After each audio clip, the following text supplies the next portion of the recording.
Émile Durkheim, a French sociologist, made the above statement in his influential book Suicide, published in 1897. The quote challenges the commonly held belief in Durkheim's time that suicide was a purely individual act, with no social or cultural factors involved. Instead, Durkheim argued that suicide was a social phenomenon and could be understood by examining the social and cultural factors that contribute to it.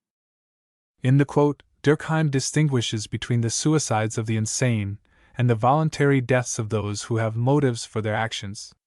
He argues that the suicides of the insane are devoid of any motive or are determined by purely imaginary motives.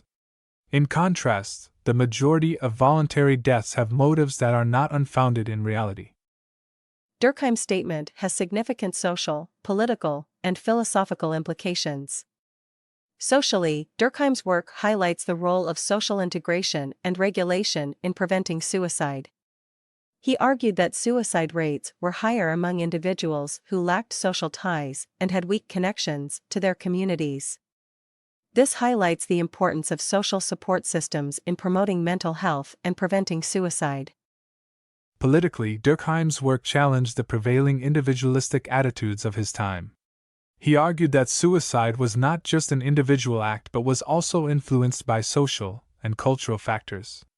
This perspective has significant implications for public policy, as it suggests that suicide prevention efforts should not only focus on individual factors such as mental illness but also on broader social and cultural factors that contribute to suicide.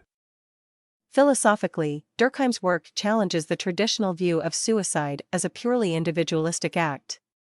Instead, Durkheim argued that suicide was a social phenomenon that could be understood by examining the social and cultural factors that contribute to it. This perspective highlights the importance of understanding the social and cultural context of suicide and challenges the traditional view of suicide as a purely personal decision. While Durkheim's work has been influential, it has also been criticized for its limitations. One of the main criticisms is that Durkheim's work is too deterministic and overlooks the agency of individuals. Critics argue that Durkheim's focus on social and cultural factors ignores the individual's subjective experiences and motivations for suicide. Moreover, Durkheim's definition of insanity has been criticized as being too narrow, and his distinction between voluntary and involuntary suicide has been criticized as oversimplified. In conclusion, Durkheim's statement challenges the traditional view of suicide as a purely individualistic act and highlights the role of social and cultural factors in contributing to suicide. While his work has been influential, it has also been criticized for its limitations. Despite these criticisms, Durkheim's work remains an important contribution to our understanding of suicide as a social phenomenon.